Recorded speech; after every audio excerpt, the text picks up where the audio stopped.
Muy bien, vamos a arrancar. Ayer estuvimos hablando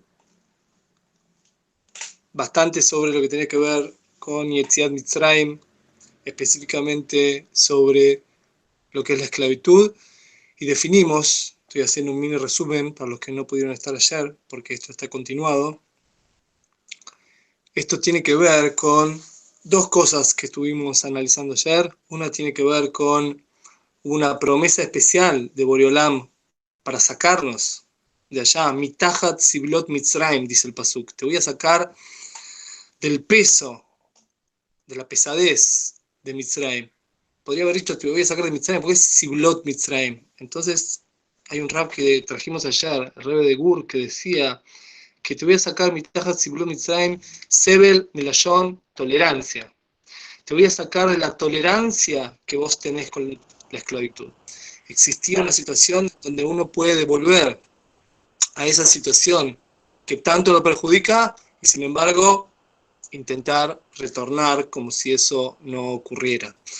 Eso le pasó al pueblo judío y reflexionamos ayer también sobre qué nos pasa a nosotros con el galut, hasta qué punto nosotros hicimos las paces con nuestro galut, con estar en este galut deluxe, como lo mencionamos ayer, y estar contentos donde estamos, y si tuviésemos esa posibilidad de elegir, y si sonara el shofar, anunciándonos una tequía gedolá, anunciándonos el retorno a Sion, ¿cuántos de nosotros estaríamos dispuestos a salir corriendo con lo que tenemos en la mano y no echarnos a llorar por todos los logros materiales que dejamos atrás? Obviamente hicimos las paces en algún punto también con el galut donde estamos contentos de estar acá, nos amalgamamos con la sociedad donde vivimos y eso genera que muchas veces perdamos el foco, perdamos la importancia en los valores supremos y que intentemos todo el tiempo de ver qué nos pasa alrededor y qué cosas podemos adquirir de nuestro entorno. Hacer las paces con nuestra esclavitud, en este caso, con el galut, con estar en la diáspora, es algo completamente nocivo porque generalmente no nos deja a nosotros poder desarrollar todo nuestro potencial, toda nuestra espiritualidad. Ese fue el primer punto que vimos en hacer las paces, ser tolerantes con una situación que es en desventaja nuestra. El otro punto que vimos, que también es muy, muy impresionante, vimos que había tres leyonot, tres maneras que la Torá tiene de decir liberación, redención, independientemente del pasuk que trajimos al principio, que es Beotzeti, Belakachti, que vimos ayer también. Hay tres veces que la Torá menciona la Torá en un lado y después dos veces en Tehilim que dice la palabra pedut, que pedut quiere decir liberación, y que dijimos que había un rab que mencionaba que hay tres tipos de galuyot, tres tipos de exilios que existen. El goy contra el yehudí, cuando nos subyugan, por ejemplo el caso de Paró. Después tenemos un yehudí contra otro yehudí, ¿sí? Pasó con los reyes de Israel que no hicieron las cosas bien y que llevaron al pueblo judío subyugado hacia hacer trabajo a otras divinidades.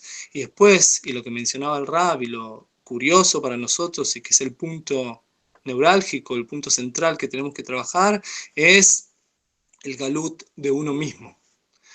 Los tres términos de pedut que aparecen en todo el Tanaj tiene que ver, el último y el más difícil de sacar, con la esclavitud individual. Aparte de haber hecho las paces con una situación general, ¿qué pasa con nosotros mismos? ¿En qué situación estamos que nos dejamos dominar? Y hay situaciones y hay todo tipo de hábitos que tenemos arraigados, que no podemos deshacernos de ellos, y al punto que nosotros no podemos elegir y seguimos haciendo exactamente lo mismo, hemos perdido nuestra capacidad de libre albedrío, hemos perdido nuestra capacidad de elegir, y hasta ese punto entonces no somos libres.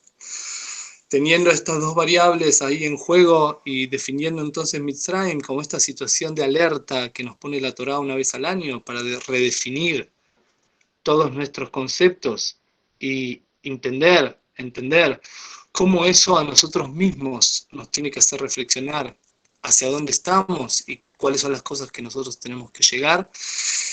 Entonces, lo que definimos es que siempre Akadosh Baruj Hu que nos pone en una situación general donde hay, en este caso, por ejemplo, Mitzrayim, y así lo trae el Arizal también, dice que en toda situación donde Akadosh Baruj Hu trae una significación general de muchos milagros, hay como una energía suprema, un shefa que va cayendo en el mundo, automáticamente el Yehudí tiene que tomar para él un lekaj, tiene que tener una herramienta para poder trabajar.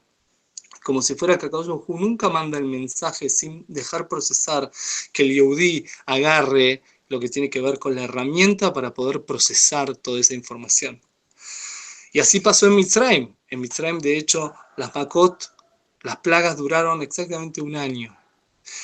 ¿Específicamente para qué? No para que paró el emperador Faraón pueda él dar el visto bueno y dejarnos salir. Eso podría haberlo hecho Akadosh Baruj Hu en la primera Macá. Si la primera Macá, en vez de ser la de Dam, la de sangre, hubiese sido la de Makat Bejorot, que es la décima, la última, la de la matanza de los primogénitos, lo hubiese hecho al principio, entonces automáticamente hubiésemos salido solamente en la primera. Sin embargo, que la enseñanza tenía que ver para que todo el pueblo judío pueda reflexionar. Imagínense ustedes todo un año entero reflexionando sobre estos puntos que estamos hablando, sobre hasta qué punto los judíos habían hecho las paces con la esclavitud y qué pasaba más intrínsecamente, más internamente con los judíos que habían hecho también, se habían autoesclavizado, y hasta qué punto esto es relevante a nosotros en el 2020, acá en Argentina, en cuarentena. Obviamente este es un mensaje eterno, la Torá viene a nosotros a decirnos que salgamos de Mitzrayim,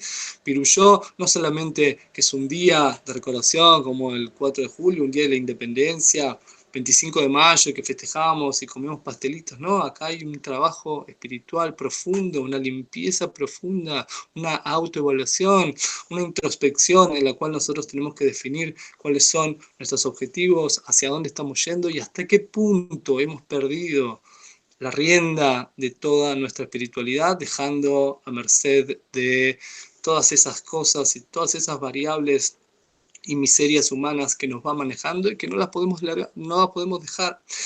El Rab de ayer mencionaba de una manera impresionante que por qué es el más peligroso de los tres, y de por qué justamente es el único de los tres que no es consciente. O sea, la persona puede decir, yo estoy perfecto, manejo mi vida.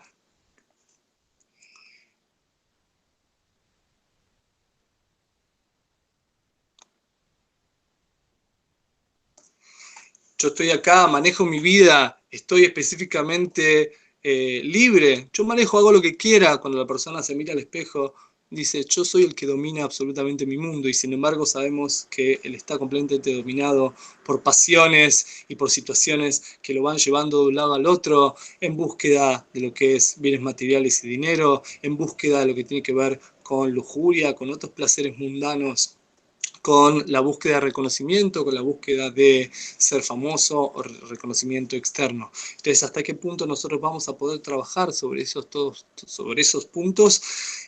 Va a depender específicamente cuánto tiempo le dedicamos a la reflexión.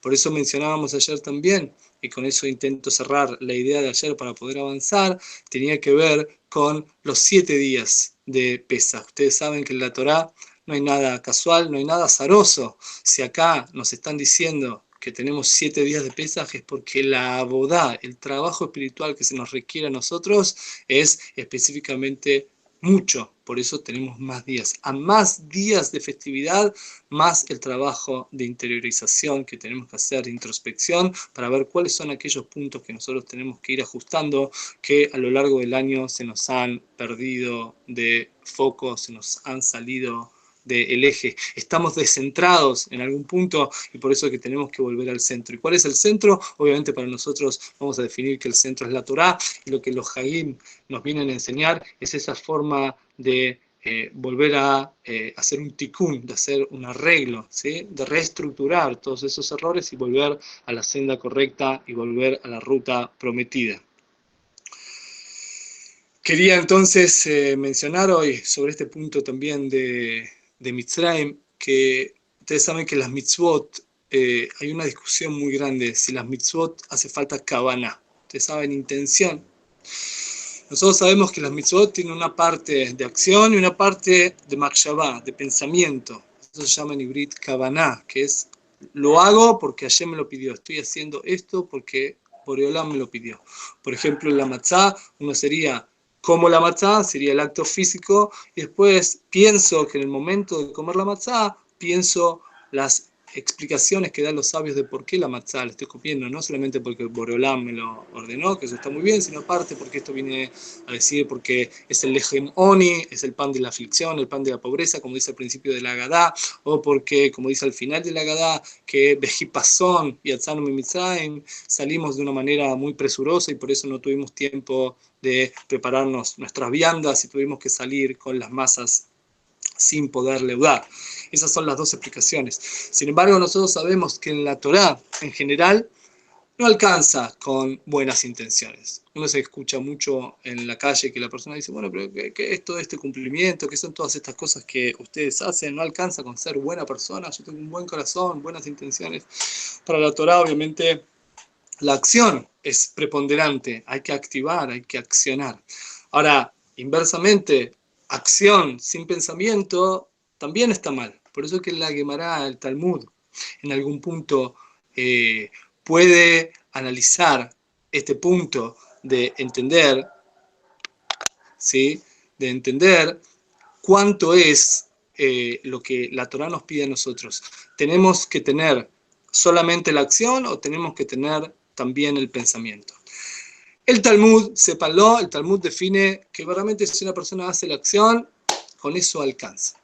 ¿Sí? Hashem le dijo el lulav, agarra el lulav, sacude en su cote el lulav, la persona cumplió con la obligación independientemente que estaba pensando en otra cosa, estaba agarrando un pedacito de rama, no estaba pensando en matzot.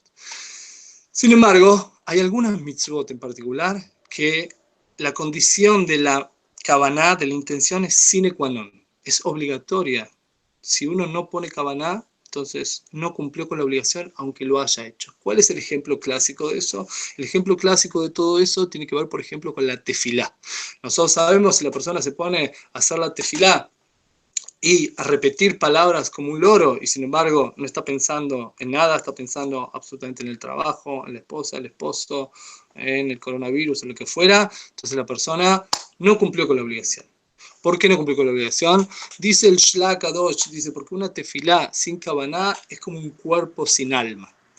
Así como el cuerpo sin alma, nosotros entendemos un cuerpo inerte, perdió su funcionalidad, entonces de la misma manera una tefilá sin kavaná ha perdido completamente toda su razón de ser.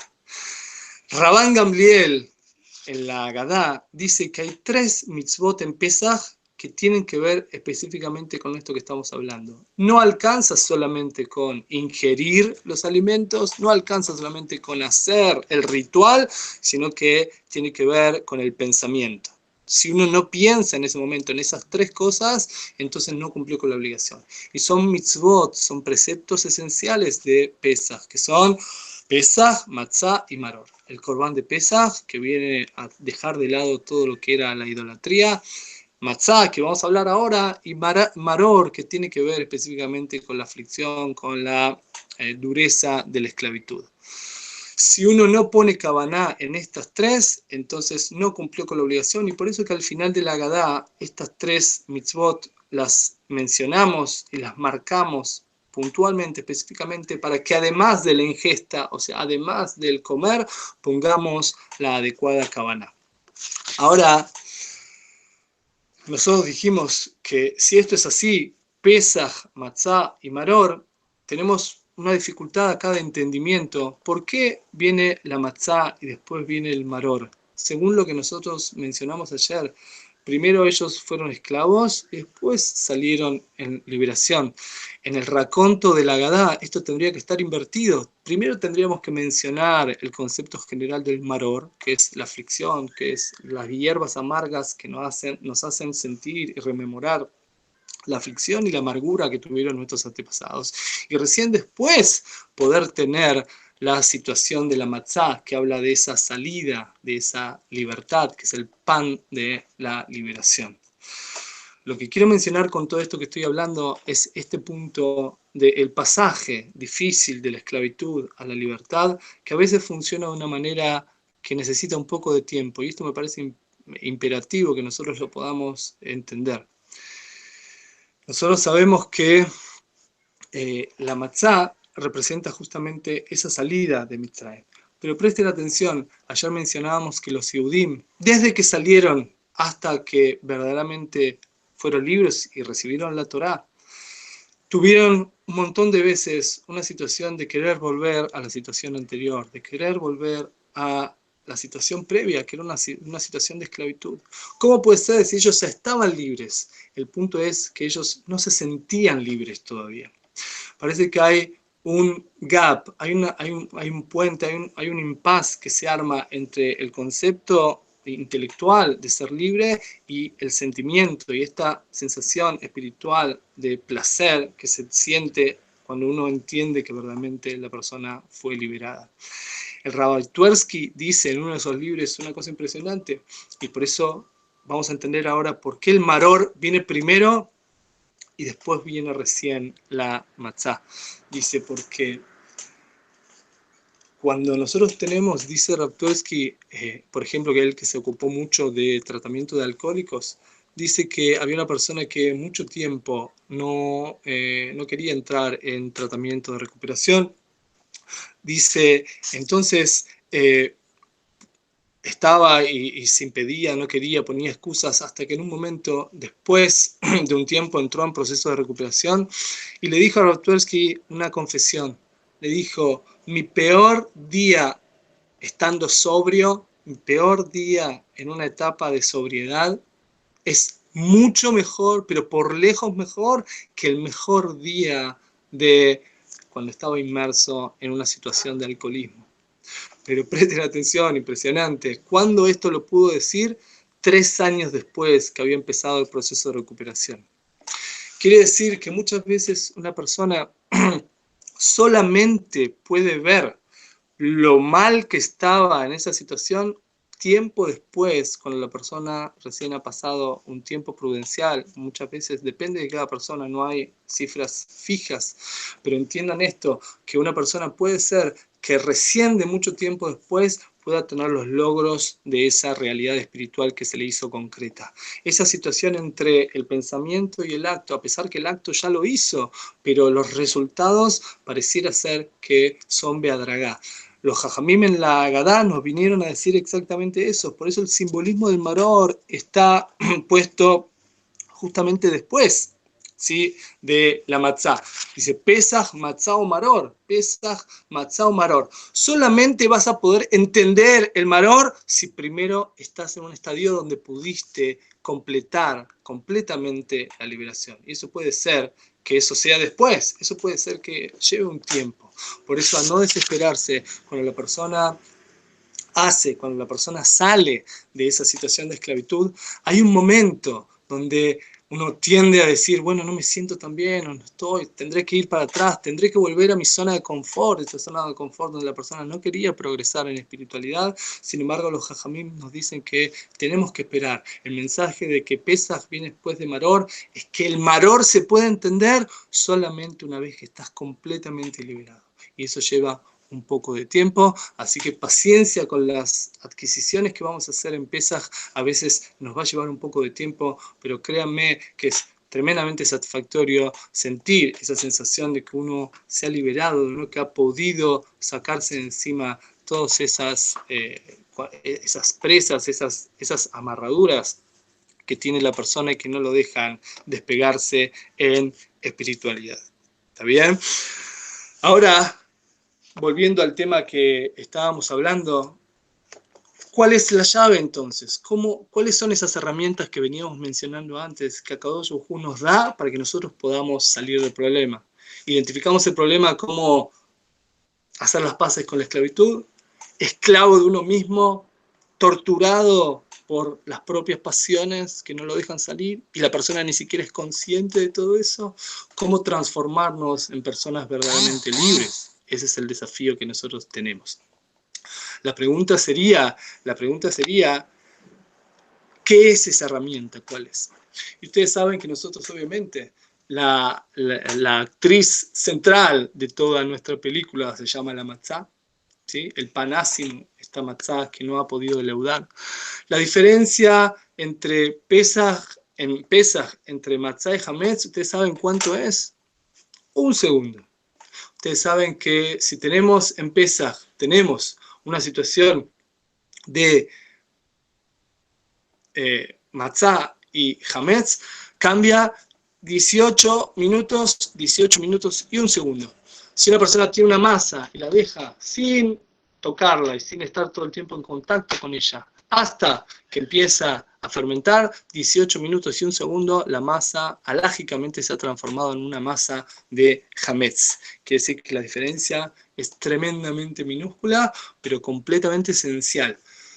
La pregunta es ¿por qué? ¿Por qué este simbolismo es tan fuerte? ¿Y por qué 7 días de ingesta de matzá, comer matzá, matzá, matzá? Aparte de que llega un momento en que una persona físicamente siente que está comiendo matzá durante mucho tiempo, porque cambia a nivel fisiológico toda la estructura de cómo él ingiere el alimento. Sin embargo, tiene que haber algo más profundo que nos diga a nosotros cuál es esa llave que nos va a permitir a nosotros salir de la esclavitud y manejar todos nuestros problemas.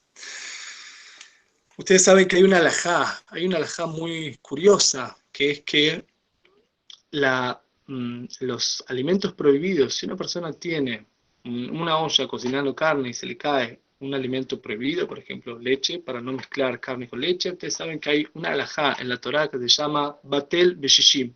Se llama anulación 1 en 60. Quiere decir que si de la cantidad de comida kasher que vos tenías, tenés 60 veces más que aquella proporción que cayó de algo taref o de algo que no se podía cocinar, esa mezcla queda anulada y alágicamente está permitida.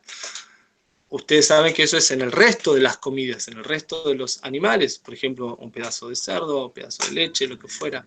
Ahora en hametz, en lo que estamos hablando nosotros, hay un hidush, hay una novedad que es esencial. Si se cae un poquito de hametz, una miguita de hametz, inclusive que estemos cocinando en una olla de mahané para 300 personas, quedó anulada absolutamente toda la olla. Quedó anulada completamente, o sea, no hay anulación. La olla queda prohibida por esa pequeña pizca de hametz que cayó. Vemos que acá hay una diferencia abismal con el resto del año. ¿Qué es lo que pasa? ¿Por qué lo mínimo imponible de hametz se transforma en una transgresión y en un impedimento para la comida? ¿Por qué esto es así? Y no solamente eso, nosotros tenemos no solamente que las personas estamos obligadas, los yudim, a comer matzá, sino que todos los años volvemos al mismo ritual, a la misma situación. No solamente para ese momento, sino que en todas. Y no solamente en ese momento, sino que no fue que la sacaron y ahí terminó. En ese momento, Tojelú Matzot, el tzibú y la obligación fue específicamente cuando salían de Mitzrayim. ¿Cuál es la particularidad y cómo eso a nosotros nos va a ayudar a poder luchar contra estos galuyot y contra este galut externo que venimos mencionando? Hay un rab que se llama el Benei Sahar. El Benei Sahar nos demuestra que más allá de que en el tiempo específicamente es muy poquito lo que cambia la diferencia, lo que él nos va a decir y nos va a ilustrar de una manera gloriosa es que la diferencia que tiene que ver es en el proceso. El proceso de realización de la matzá es lo que nos va a cambiar a nosotros el entendimiento profundo de qué cosa representa, cuál es el simbolismo y cómo nosotros eso lo podemos llevar a nuestra vida práctica. El Benei Sahar, aquel que tuvo la oportunidad de estar en un amasado de matzá, ustedes saben que la matzá se junta el agua con la harina. La harina, el agua es un agua especial, se dejó en reposo la noche anterior, se sacó, se extrajo, se dejó en reposo, la harina se mezcla. En el momento que se mezcla la harina y el agua, empieza el cronómetro a contar los 18 minutos. Todo el momento, presten atención, no hay un solo segundo que la masa deja de tener alguien que le esté moldeando. Sea la primera persona de toda esa serie que está con el bol y con la masa haciéndola, esa masa cuando ya está un poco generada se la pasan a otros que le empiezan a manosear, a moldear, a trabajar, a dar vueltas y a girar para un lado, para el otro. Todo un proceso largo, una serie de más o menos unas 20, 30 personas que una se la va pasando al otro y todo el tiempo, no hay un solo segundo que la persona no está trabajando sobre esa masa. ¿Hasta qué momento? Hasta el momento del horneado. Después hay una persona que le saca el aire, le pone una plancha y con agujeritos y la perfora para que no quede ni siquiera vestigios de aire porque se puedan fermentar, que hayan quedado húmedos, y esa plancheta se pone al horno y de ahí sale la matzá, todo eso en una situación de 18 minutos. Esto, dijimos, en la matzá. En el hametz, como es justamente al revés. La situación del hametz es una situación en donde hacemos la masa, ponemos el agua y la masa, reposamos, ponemos adentro del bol y dejamos en reposo en un costado para que justamente la inacción, la espontaneidad generen cambios en esa masa. Si uno va después de 2-3 horas a ver qué pasó, la masa se infló, la masa fue leudada. Si uno pone en relación directa cuál es la diferencia es en una palabra la espontaneidad. La matzá no tiene espontaneidad, está todo rigurosamente calculado porque siempre hay una mano que está encima, no hay nada que suceda al azar, no hay nada que es azaroso, no hay nada espontáneo. En contraposición, el hametz es justamente lo contrario, es todo espontaneidad, es todo azaroso, es toda una situación que no dependía de la persona hacedora de esa hametz. En esta situación, entonces, podemos entender un poco mejor a qué nos estamos refiriendo. La Torá, el judaísmo, los libros místicos hablan mucho sobre cuál es la percepción, cuál es la shkafá, cuál es la cosmovisión judía con respecto a todo lo que ocurre en el mundo.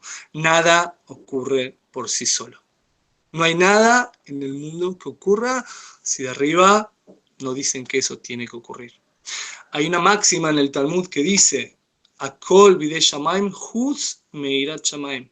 Todo está en aras del cielo, excepto irat shamaim. ¿Qué es irat shamaim? El temor del cielo, o sea, aquellas decisiones morales que la persona tiene que elegir para poder diferenciar entre hacer el bien y hacer el mal. Pero todas las otras cosas que interceptan a la persona, que lo atraviesan en su mundo, en esas situaciones no hay nada que hacer. Está todo manipulado específicamente como un gran titiritero que está manejando todo lo que ocurre en el mundo para nosotros. Esta situación de entender, dice, a veces nos hace pensar que una persona entonces que piensa que uno es dueño de su propio destino, ¿sí? Como si fuera un capataz que él define, y lo que irónicamente dice, él piensa que tiene control sobre su destino, pero esa persona es una persona que no es verdaderamente libre, justamente. ¿Por qué? Porque si uno se pone internamente a ver ¿qué eran esas cosas que lo motorizaban? ¿Cuáles eran esas cosas que lo llevaban a la persona a hacer lo que hizo? Dice, obviamente eran sus deseos internos y sus ganas internas para lo que fuere. De todas maneras, esa persona no es una persona libre, pues es una persona que está manipulada y manejada por esos deseos y esos impulsos que la persona tiene. El Hafez Haim, el famoso Hafez Haim, daba una parábola sobre esto.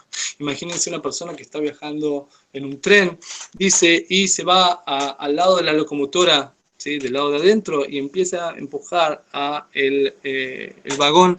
Entonces la persona le pregunta, ¿qué estás haciendo? Dice, no, estoy tratando de hacer de que el tren vaya muchísimo más rápido. Obviamente, una actitud tan fútil que no tiene ningún sentido, dice, nos hace pensar hasta qué punto nosotros tratamos de esforzarnos en buscar nuestro parnasá, mucho más allá de lo que el ishtadlut, que es la medida mínima que la persona tiene que hacer para que eso le llegue, ¿sí? La parnasá, todos los bienes, el trabajo que la persona hace. Nosotros sabemos que Akadosh Baruj Hu maneja el mundo, está todo decretado. En Rosh Hashanah dice la Gemara que fue decretado cuánto la persona va a ganar, dice que el dinero que la persona va a ganar de Rosh Hashanah a Rosh Hashanah está decretado en Rosh Hashanah. Hay una cuenta. Entonces yo les pregunto, si la persona ya tiene la cuenta estipulada, ¿sirve intentar hacer muchos métodos para ganar muchos millones más? La persona ya sabe que eso es lo que le va a llevar. No sabe cuál es el importe, pero sabe que hay una cifra que ya está destinada. Hacer por encima de eso sería dar cuenta de que una persona quiere generar en el mundo algo que sea espontáneo. Akadosh Baruj Hu ya decretó que esa es la cantidad que vos necesitas para hacer toda tu tarea, todas las cosas que vos tenés que tener, tenés que hacerlo con ese dinero.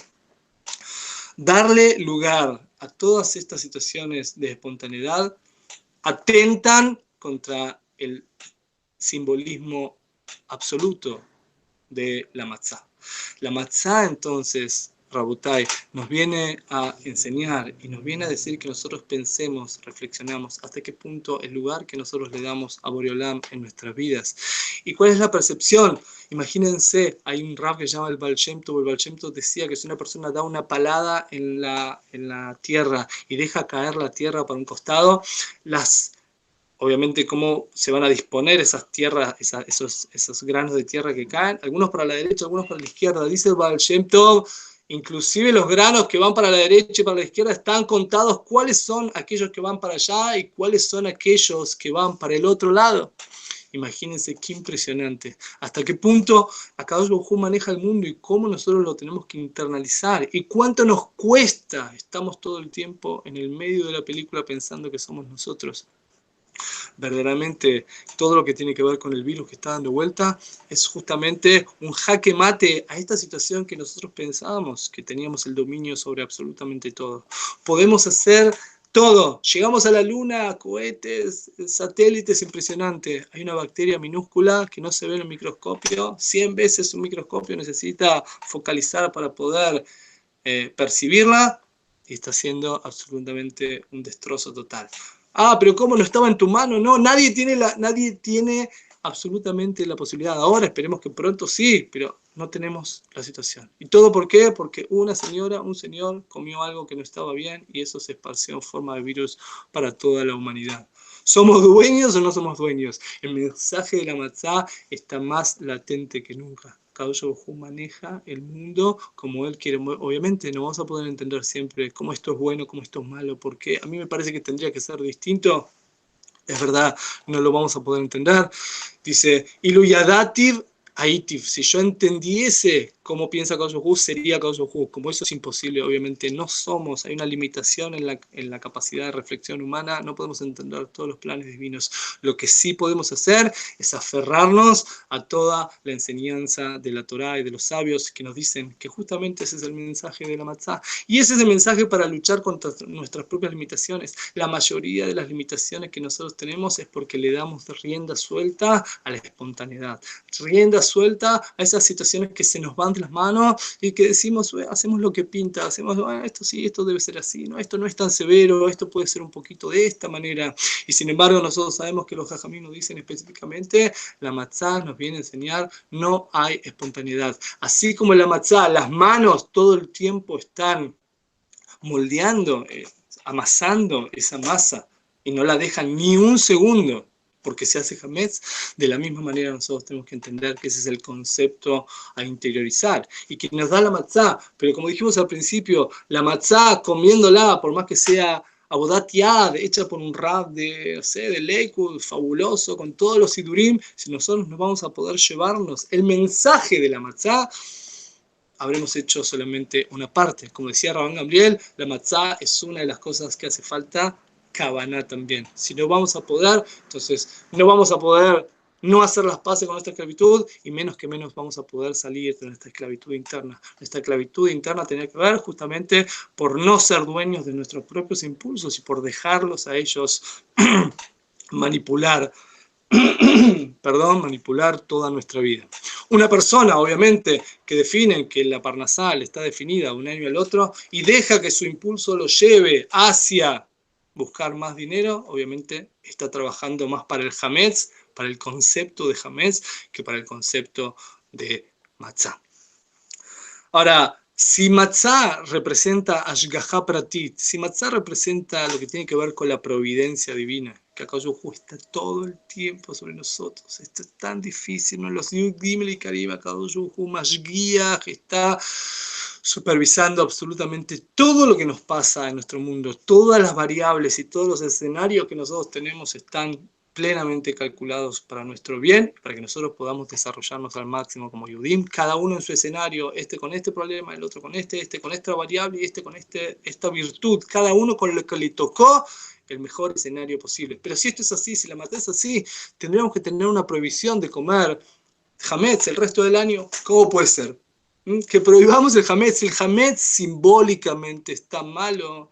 Si simbólicamente nos viene a decir que es peligroso pensar que hay algo que se escapa del plan, que hay algo que yo puedo hacer, que existe que mis impulsos se vayan de lo que es la línea central.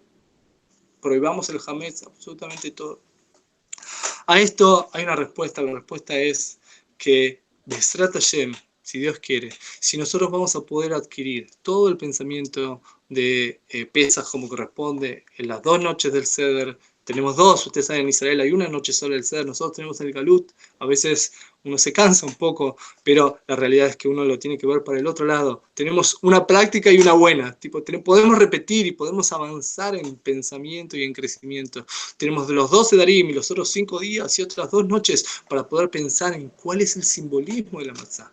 Eso tendría que lograr que el resto del año, a pesar de que nos permiten comer el pan técnicamente no tiene nada, es kasher, no tiene nada, pero simbólicamente, lo que simboliza el pan es lo que nosotros tenemos que tratar de luchar y sacarnos de nuestra vida. Ustedes saben que en lo que tiene que ver con los korbanot, ¿sí? Hay korbanot que se hacen de harinas, ¿está bien? Ahora, no siempre esto es así.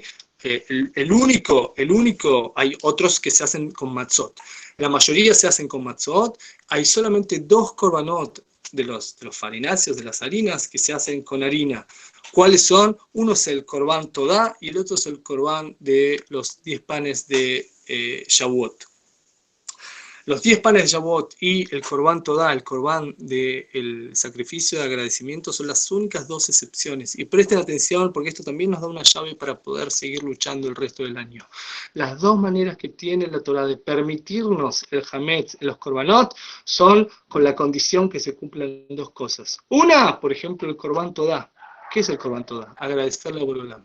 La situación de agradecerle a Boreolam es versarse a una situación de agradecimiento completo a Kadosh Baruj Hu. Si vas a poder desarrollar a Karat Tov, es un antídoto contra el Hametz. Impresionante. Y el otro lado es Shavuot. ¿Qué representa Shavuot? Obviamente el estudio de Torah. La otra situación antitética contra la situación de Hametz tiene que ver con el estudio de Torah. El estudio de Torah, dice la Gemara, dice Pirkei Avot al final, en Leja Ben Jorim Ela Mishosek Batorá. Dice, no tenés una persona libre, sino aquella que se dedica al estudio de Torah. Ahora yo les pregunto, dice, ¿cómo puede ser una persona que se dedica al estudio de Torah? Uno ve a los Abrejim, a los Rabanim, todo el día estudiando, no hay feriados, no hay domingos, día y noche estudiando, ¿es una persona libre? ¿Cuál es la contestación? Es que definamos primero qué es libertad y después vamos a explicar. Una persona libre es aquella que es dueña de sus propios instintos, una persona que puede manejar y puede definir que todo lo que él va a hacer, lo va a hacer en función de si lo lleva a la meta que él se puso en Torah y Mitzvot o no. Obviamente la Torah es la llave maestra que nos permite pulir todas nuestras midot y que nos deja llevar hacia el lado correcto. Libertinaje, tener libertad y posibilidad de hacer lo que uno quiere, es justamente al revés. Adelante, guiando la carreta, en las riendas no hay nadie. Dejaste todo a la deriva. Un día querés hacer así, otro día querés hacer otra cosa, otro día querés comer otra cosa, otro día querés irte de viaje, lo que más o menos se te va ocurriendo. Pero eso es una persona libre. No, es una persona que no elige, dejó todo a la deriva justamente. Y eso es lo que tiene que ver con el Hametz. La Torah es lo que te permite traer un pan de Hametz. ¿Por qué? Porque como dijimos, es el antídoto, es lo que va a generar. Si vos vas a poder tener Torah, y si vas a poder tener a Karat Tov, reconocimiento de todas las bondades que hace con vos, entonces seguramente vas a poder tener en el año, la Torah te permitió traer un corbán que no sea de matzá. Termino diciéndoles que esta situación me hizo pensar y reflexionar bastante sobre cómo nosotros estamos esclavos. Cuando mencionábamos ayer esto de tan fuerte, ¿no? de ser esclavo de uno mismo. Esto me parece que es algo que tenemos que pensar y me parece que las llaves acá en la Agadá, que tiene que ver con este pensamiento general de profundidad, de ver hasta qué punto Akadosh Baruj Hu está hablándome, maneja el mundo y maneja todo lo que yo hago. ¿Cuántas veces pensamos que nosotros estamos en el centro y cuántas veces nosotros pensamos que realmente manejamos? Pareciera ser que la llave, entonces, una de las llaves más fuertes que la Torá nos dio, la Torá, Kadosh Baruj Hu no nos dejó a merced de nuestros impulsos y nos dijo, bueno, mira, es lo que puedas hacer. Como vinimos al mundo con todas nuestras inclinaciones, la tarea nuestra tiene que ver con canalizar todo eso hacia vehiculizar todas nuestras tendencias en aras positivas, en aras de crecimiento de Torah. El mensaje general de la Matzá es justamente ese. No hay espontaneidad. Hay una mano que está manejando absolutamente todo. Todas las miserias humanas, todas esas situaciones en las cuales la persona, fíjense, la búsqueda de dinero, cómo está todo decretado, la búsqueda de placeres, hay placer más grande que dedicarse a una búsqueda espiritual. Entonces la pregunta es, las cosas las tenemos adentro, la pregunta es a qué personajes dejamos atribuirles el poder de definir hacia dónde vamos. Si dejamos la lascivia, la lujuria de perseguir placeres mundanos, o utilizamos esas herramientas para llevarlos en aras del cielo, en aras de una búsqueda espiritual. Todo va a ser en función de cuánto nosotros podamos identificar el problema. El problema me parece que quedó claro, identificar la esclavitud, identificar que hicimos las paces, estamos demasiado chochos, demasiado contentos estando en Galut, con la camiseta de Messi, de Argentina, estamos felices acá, primer problema. Segundo problema, el Galut interno, ¿sí? Estamos escindidos, ¿sí? Estamos separados, una escisión tremenda entre lo que nosotros deberíamos ser y lo que dejamos que pase espontáneamente. Es peligroso, sí, porque la persona se enajena, la persona termina viviendo una vida pensando que él está manejando, y realmente no está manejando absolutamente nada de nada. Que tengamos el sejut de poder interiorizar todos estos conceptos de Pesaj que estuvimos hablando, salir de esa esclavitud, salir, poder trabajar. Es un trabajo, es un proceso, acuérdense del tiempo que mencionamos que a veces lleva tener esa percepción, esa autopercepción positiva de que uno ha crecido, que uno ya se ha liberado de esas cosas, pero todo tiene que ver aparentemente al punto que le demos la importancia de Matzá a lo largo del año. Acuérdense que todos los problemas que generalmente nos ocurren tienen que ver con una falsa autopercepción, o sea, como si fuera una percepción distorsionada de nuestro propio ser. En la medida que nosotros nos sentimos que no somos valiosos, que tenemos estos defectos que no se pueden cambiar, entonces verdaderamente vamos a ser más libres y más laxos para dejar que todas esas cosas sean las que manejan absolutamente toda nuestra vida.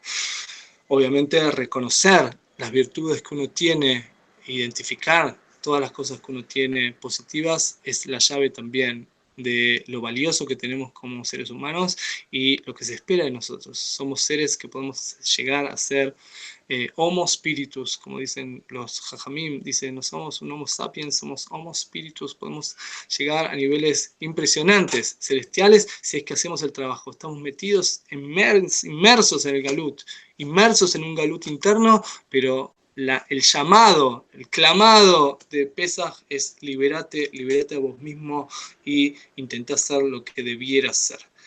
Besat Hashem mañana, hoy terminamos lo que fue Yetziat Mitzrayim y hacia una redención personal. Mañana los invito a todos, vamos a ver algunos puntos sobre la Kehará de Pesaj, vamos a estudiar el Rapinkus sobre algunos ítems de la Kehará, de la fuente donde ponemos el maror, el carpaz, el huevo y todo, para poder identificar algunas cosas más que nos den más volumen para poder tener un Pesaj más significativo. Besat Hashem, nos vemos mañana, están todos invitados.